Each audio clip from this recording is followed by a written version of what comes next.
कोल्हापूर महानगरपालिका निवडणुकीच्या पार्श्वभूमीवर एक महत्त्वाची बातमी आता समोर आलेली आहे।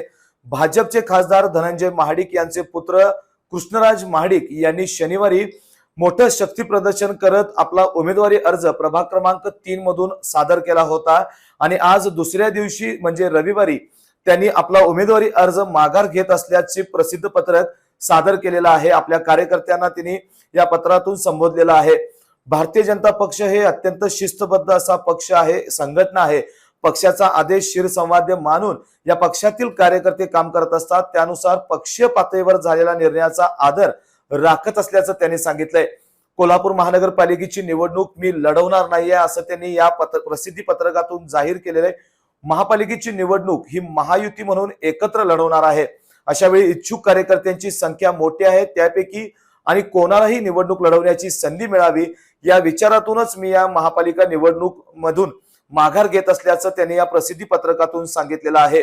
वरिष्ठ नेत्यांच्या आदेशानुसार मी निवडणूक लढवणार होतो, मात्र पक्षीय पातळीवर झालेल्या निर्णयानुसार मी ही निवडणूक लढवणार नसल्याचं त्यांनी या प्रसिद्धी पत्रकातून जाहीर केलेलं आहे। त्याचबरोबर त्यांनी या प्रसिद्धी पत्रकातून माझ्यावर प्रेम करणाऱ्या आणि पाठबळ देणाऱ्या सर्व कार्यकर्त्यांचा आणि कुटुंबातील सदस्यांचा ऋणी असल्याचं देखील त्यांनी या प्रसिद्धी पत्रकात सांगितलंय। आता तुमचं बजेट नाही हलणार, कारण 28% ऐवजी फक्त 18% जीएसटी। मोहिते सुझुकी मध्ये आजच आपली आवडती गाडी बुक करा।